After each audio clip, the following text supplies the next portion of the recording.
the new Miss Universe is...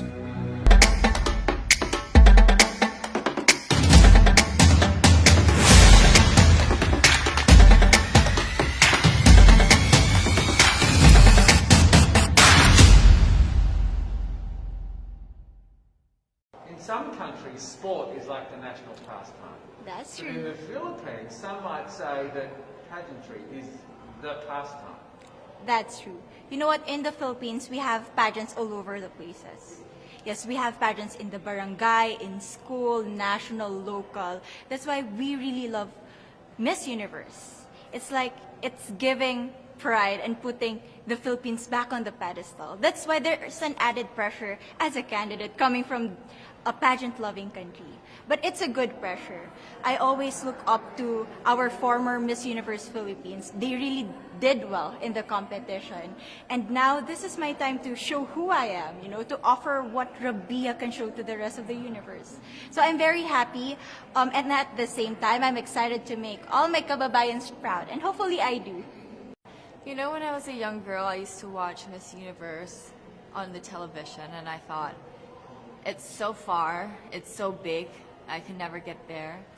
But to actually be here right now, knowing that in just a couple of days I'll be on that stage, whew, I'm just so incredibly happy, and to be representing for my home country, Thailand. I'm in awe, I'm in shock, and it's the best feeling in the world. I'm so blessed to be here. And I cannot wait to be on that stage and really perform and make my country proud. Why do you think it is that the Philippines love pageants? They have appreciation for beauty. We do love pageant because we used to think that we wanted to be included in the world, you know.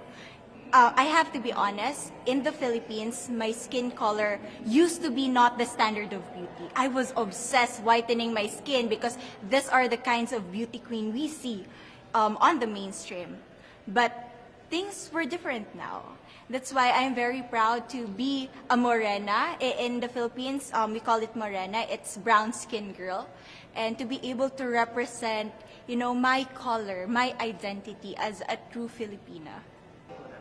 Well, first of all, congratulations. How does it feel to be here? Thank you. It feels amazing. I cannot believe that I'm here. You know, with the COVID situation, I'm so glad that we're all here and that there's so many girls that are able to be a part of this competition.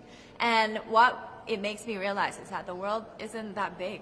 When you see all the girls in the auditorium together from different countries, and everyone is so nice and so lovely, they're so warm. And I can't wait to get to know everyone, and also it's so unique to see that everyone was born into such different cultures, different languages, but we're all here together to tell our stories. Tell me about your journey to being crowned Miss Philippines. You know, in a world that, in a country I should say, that loves pageants. That must have been a very intense process. Tell me about, you know, your journey to being Miss Philippines. Well, my journey was crazy. You know what? I started to be a dark horse. Nobody noticed me. Nobody knows I was in the competition up until the preliminary and the coronation night. And when I won, I received different comments. Of course, there were people who didn't expect me to do well, who think that I cheated. That's why I need to redeem myself in Miss Universe. I really need to do well in this competition. And the thing is, I love pressure. I love criticism. I get better every day with that. You tell me I cannot do that, I turn to you and I'm going to say that, no, I can do it for myself. Good for you. And tell me about your journey, your road to getting here, you know. Just I know you obviously was Thailand, but the physical journey to get here, did you just hop on a plane and get here and it was that easy or no? Oh my goodness. Well, Thailand is very far away. That's one thing. And I really had to, it wasn't a struggle to get the visa, but it was a long process. And when I got the visa, I was very excited. But the journey here, the physical journey, if you can believe it, it was more than 30 hours, all the way from Thailand, yes. So I had to make a stop at Istanbul. and the layover was 8 hours there. Oh my goodness. But it was so amazing. I'm so blessed that some of my teams were able to come with me as well, my national directors. So they were there to keep me company, making sure that I'm okay, and, you know, giving all the support. So how does it feel then to be on the global stage? How do you feel to be here in this moment, right now? It's crazy, but I'm overwhelmed with the support, not just from the Filipino community, but also from Thailand, Latin countries who do appreciate me as a candidate, as a person. It motivates me that I am beautiful, I can offer so much in this world, and when somebody believes in you, it gives you that extra energy to really do well and perform well.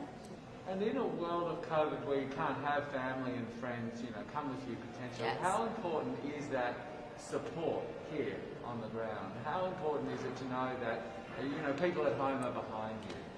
Oh my, it's absolutely everything. Knowing that you've got that support, it is the motivation that keeps me going every day. Every time I see a message online and they're saying that they're supporting Thailand, and you know, it's so nice to see the nation coming together to support their candidate, to support their representative, and it's just how a country thrives, because we cannot thrive alone. We have to move forward together. Yeah. So, do you have a sense with the girls, all of the girls competing, you're competing, but is there a sense of camaraderie with all of the girls? Is there like a real spirit to, you know, sort of motivate each other to do better?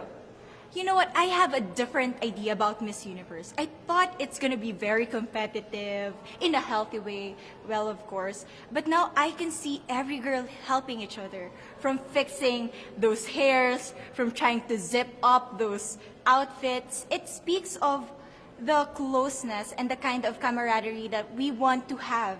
The goal of Miss Universe is not just to crown one girl, but also to build a genuine and long-lasting friendships among us. I believe, though, that there are some super fans that did make it here. Can you tell me about those super fans that are just out there? Oh, they are so amazing. Every time I come down, they would be screaming, Thailand, Thailand, Thailand. We came down here at 7:30 in the morning and they're already there. I think they're camping out there. But they've been so supportive, and I actually know quite a few of them. Some of them are big YouTubers in Thailand and flew all the way here just for the competition. But you know, pageantry is so big in my home country, and it's almost like a national sport. So the whole country gets behind it. They're very supportive, you know, and they're just right behind you. And I just want to say thank you to them for being here. I know that not a lot of people were able to be here, but I want to say thank you, because every time I walk down and I hear Thailand, it makes me smile. It puts a smile on my face, and it makes me want to make my day better. I want to go better, and I want to go in with 100% to do whatever it takes. Wonderful. Would you say within the Miss Universe world, the contestants, is there a sisterhood? Are you sisters? There is sisterhood. I can say I was able to talk to different representatives from different backgrounds, different cultures. And despite our differences, there's so much to be highlighted in what binds us together. And that is because we want to empower women. We want to have our advocacies. We want to speak for the things that we love. And that's a celebration of women and the beauty that we have. One last question, a couple last questions. How has it been on the ground? How has, you know, the week sort of been unfolding? What is your day-to-day like? Give your fans at home and give our viewers a sense of what it's like. What is it like here? It is incredible. It's an incredible journey to have been able to meet all of the girls, because you know, when you know of each other online and you've been messaging, you're on WhatsApp, there's a WhatsApp group, you've been talking, but then to actually come here and meet them in reality, it's just a whole different feeling.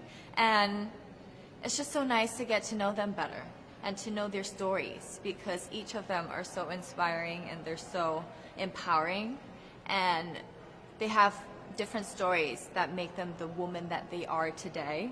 And I think it's just unique to get to know them. So coming out of this week, obviously you would love to be crowned Miss Universe. Of course. And that would be wonderful, of course, for any of you.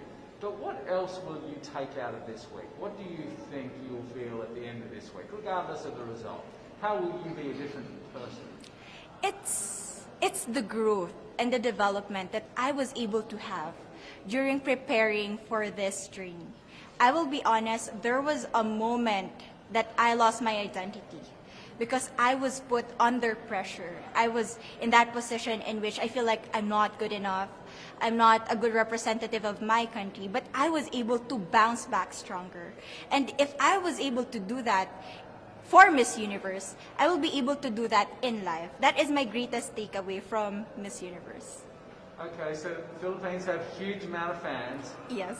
I want you to give us a little bit of a message to the fans here and at home. But send a message. What would you say to all the fans in the Philippines? To all my fans from the Philippines and from all over the world, maraming salamat po. Thank you so much for loving me and for believing in me.